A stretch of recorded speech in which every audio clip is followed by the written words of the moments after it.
They say the worst day of your life changes you forever. For me, that day was my wedding day. I was standing at the altar, wearing a dress I'd dreamed about since I was a little girl. My father's arm was tucked in mine. The church was packed with everyone I loved. And then the doors at the back opened. My sister, Chloe, walked in, but she wasn't a guest. She was wearing my wedding dress, and my fiancé, Marcus, was standing next to her, holding her hand. The pastor asked, "Who gives this woman to be married?" And my own father, he let go of my arm. He walked down the aisle. He put his hand on Marcus's shoulder and said, "Son, you've made the right choice." I stood there in my simple blue dress, feeling like the air had been pulled out of my lungs. Everyone stared. Some people gasped. Some looked away, embarrassed. Chloe smiled at me like she was doing me a favor. That day taught me something I'll never forget. Love can be taken away in a second, and family can turn into strangers when it's convenient. But 3 years later, I walked back into their lives as someone they didn't recognize at all. And when Chloe saw who I'd become, her face went pale.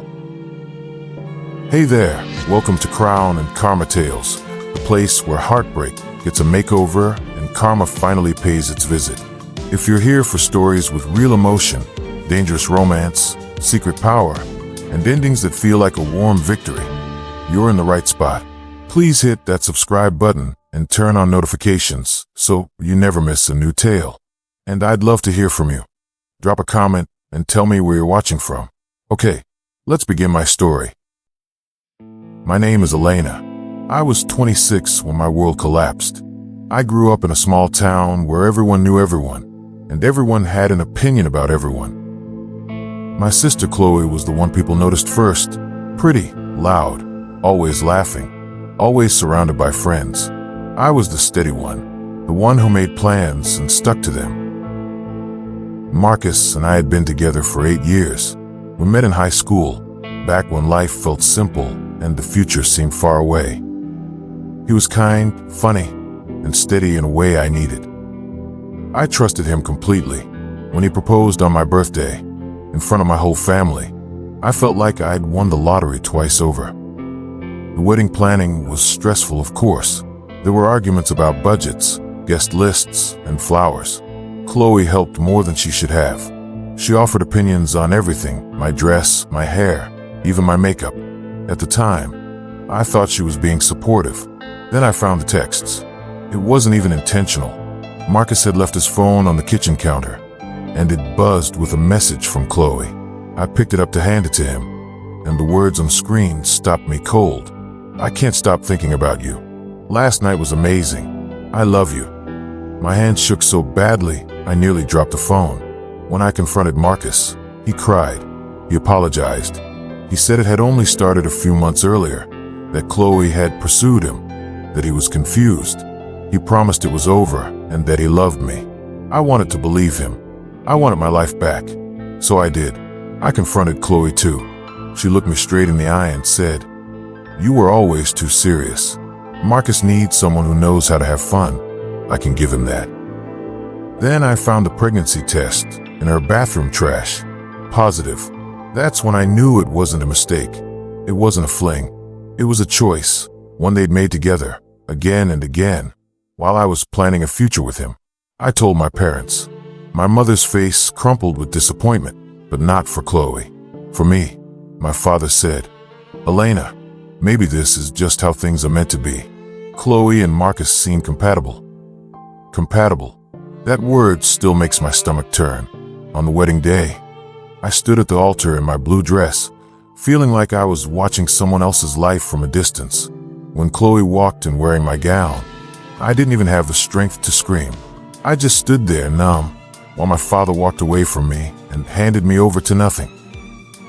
After the ceremony, Chloe found me in the bathroom. She dabbed at her eyes like she was the one who'd been hurt.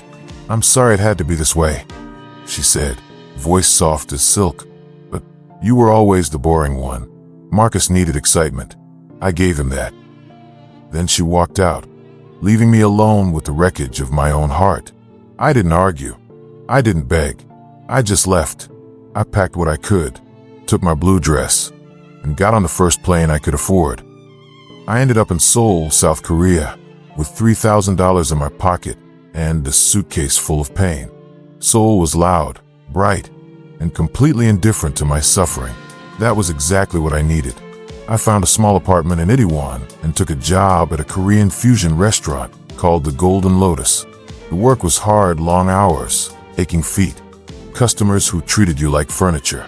But nobody there knew my name, my story, or the betrayal that had chased me across the world. For the first 6 months, I existed in survival mode.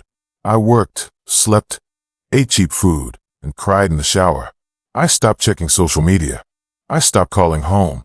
I told myself I was done being anyone's afterthought. Slowly, though, things started to change. I learned Korean faster than I expected. I made friends with other staff members, Jeon, who worked the bar, and June, who ran the kitchen. They didn't ask too many questions, and when they did, I gave them small answers that were true enough. I'd had a bad breakup.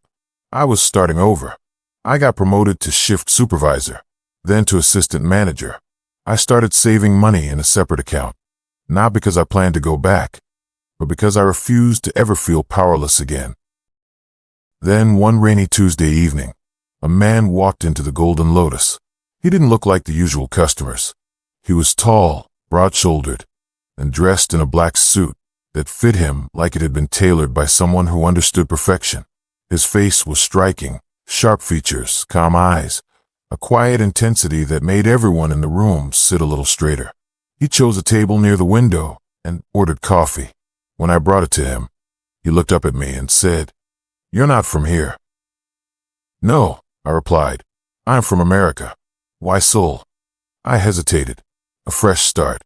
He nodded once, like he understood more than I'd said. Good. Fresh starts are important. He left a tip that made my eyes water. 150,000 won on a 5,000 won coffee. The next week, he came back, and the week after that. Always at the same time. Always alone. Always polite. He never asked for my number. Never tried to corner me. He just showed up, drank his coffee, and left a tip that felt like a secret gift. The staff whispered about him. He's handsome. He's rich. He's dangerous. I didn't ask. I wasn't ready to know. But one night, as I was locking up, I heard shouting outside. 2 men were arguing in the alley beside the restaurant. One grabbed the other and shoved him against the wall. I stepped outside, heart pounding, and there he was, my quiet coffee customer, standing between them, calm as a statue. He didn't yell. He didn't flinch. He just looked at the man pinned against the wall and said, "You're in my territory. Fix what you broke, or I'll take everything you have." The man's face went pale. He started stammering apologies, promises, numbers. My quiet customer glanced at me. "You should be inside," he said, voice gentle but firm. "I was closing," I replied, surprised I could speak at all. He nodded to one of his men, who handed the trembling man a document. "Sign," he said. "You have 24 hours." The man signed. Then he ran. My quiet customer turned back to me. "I own this building," he said, "and I want you to own this restaurant." I stared at him. "You're joking." "No," he handed me a business card. It read Min-Jun Kim, Chairman, Kim Enterprise. I swallowed. I'd heard the name. Everyone in Seoul had. The whispers were right. He wasn't just a businessman. He was the man, the one people feared and respected in the same breath. "Why me?" I asked. Min-Jun's eyes softened just slightly. "Because you work harder than anyone here. Because you make people feel seen. Because I've watched you for months, and you still smile when you're exhausted. I want to give you something that can't be taken away." My throat tightened. "I don't know you." "You know enough," he said. "Think about it." He walked away, leaving me standing in the rain with a card that felt like a key. I didn't sleep that night. I kept seeing Chloe in my wedding dress. I kept hearing my father say, "You've made the right choice." I kept feeling that old shame, that old helplessness. And then I thought, no, not again. By morning, I was at the Golden Lotus, talking to Mr. Park, the owner. When I told him Min-Jun Kim wanted to buy the restaurant for me, Mr. Park went pale. "If he says it, it's done," he whispered. "Elena, do you know what this means?" It means I get a chance, I said. 3 weeks later, I signed the papers. I didn't just keep the restaurant. I rebuilt it. I changed the name to Lotus and Gold, a place that felt like a fresh beginning. I hired people who'd been treated badly in the industry. Single moms, immigrants, students working 2 jobs. I created a menu that mixed Korean comfort food with my grandmother's southern recipes. Fried chicken with gochujang glaze, cornbread with sesame honey, biscuits with kimchi butter. Min-jun came to the grand reopening. He sat at his usual table. When I brought him coffee, he smiled. An actual smile. Small but real. "You look like you belong here," he said. "I feel like I belong here," I replied. He started coming every day, not just for coffee, but for dinner, for long conversations after closing. He asked about my dreams, my fears, my family. I told him the truth about Chloe, about Marcus, about the wedding that never happened. He listened without interrupting. Then he said, "They didn't break you. They just showed you where the cracks were. Now you're stronger." I didn't know if I believed him at first, but he kept showing up. He kept choosing me, day after day. One evening, he took me to a quiet rooftop restaurant overlooking Seoul. The city lights stretched out below us like a river of stars. "Elena," he said, voice low, "I'm not asking you to trust me because I'm powerful. I'm asking you to trust me because I'm loyal. I don't do half things. If I am with you, I'm with you." I looked at him, this man who could end a business deal with a signature, who people feared without knowing his name, and I felt something I hadn't felt in years. Safety. "I'm scared," I admitted. "I know," he said. "So am I. But I'd rather be scared with you than safe without you." That night, I let myself lean into it. Into him. 6 months later, Min-jun encouraged me to go back to the United States. "Face it," he said. "Face them. Not to fight. To close the door properly." I called my mother. She answered with hesitation, then relief. "Elena, we miss you. Your father isn't well. And Chloe, she's been struggling." I booked a flight. When I arrived, my parents hugged me like they were afraid I'd vanish again. My father looked older, thinner. My mother's eyes were tired. They apologized again and again. I didn't say it was okay. I just said, "I'm here." Chloe and Marcus came to dinner at my parents' house. Chloe held her baby close, like a shield. Marcus avoided my eyes. Chloe's smile was brittle forced. We sat at the table. My father raised a glass. To family. Everyone clinked glasses. Then the door opened. Min-jun walked in. He was dressed in a charcoal suit. Calm as ever, but the room shifted around him. Every head turned. Conversations stopped mid-sentence. He walked straight to me, bent down, and kissed my cheek. "Hi," he said softly, for my ears only. Then he turned to the table. "I'm Min-jun Kim," he said, as if that were the simplest introduction in the world. My father's face drained of color. Marcus went pale.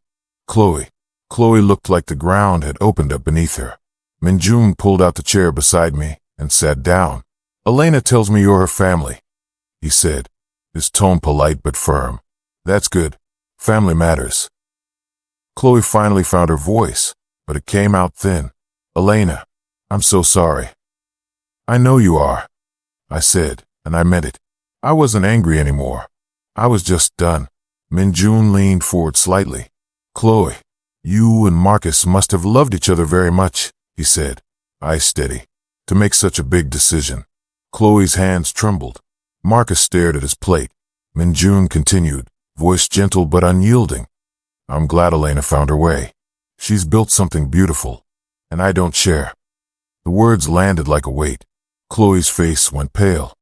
So pale it looked like all the blood had left her body. Marcus swallowed hard. After dinner, Chloe followed me into the kitchen. "I ruined everything," she whispered, tears spilling down her cheeks. "You made a choice," I said, "and I made mine. I chose myself." She stared at me, as if seeing me for the first time. "You're different." "I am," I said, "and I'm happy."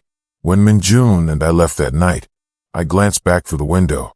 Chloe was still sitting at the table, staring at the empty chair where I'd been. She looked small, lost, and yes, pale. I turned away and slid my hand into Min-jun's. Outside, the night air was cool. Seoul was waiting for us. My real life was waiting for us. And for the first time in years, I wasn't running from anything. I was walking toward my own throne. If this story made you feel that sweet, satisfying click of karma, I'd love for you to like it and share it with someone who needs a reminder that they're worthy. Subscribe to Crown and Karma Tales and hit the bell. And tell me in the comments, have you ever had to rebuild your life from scratch? What helped you come back stronger? Remember, you're not just anything. You're the main character. Always. See you in the next tale.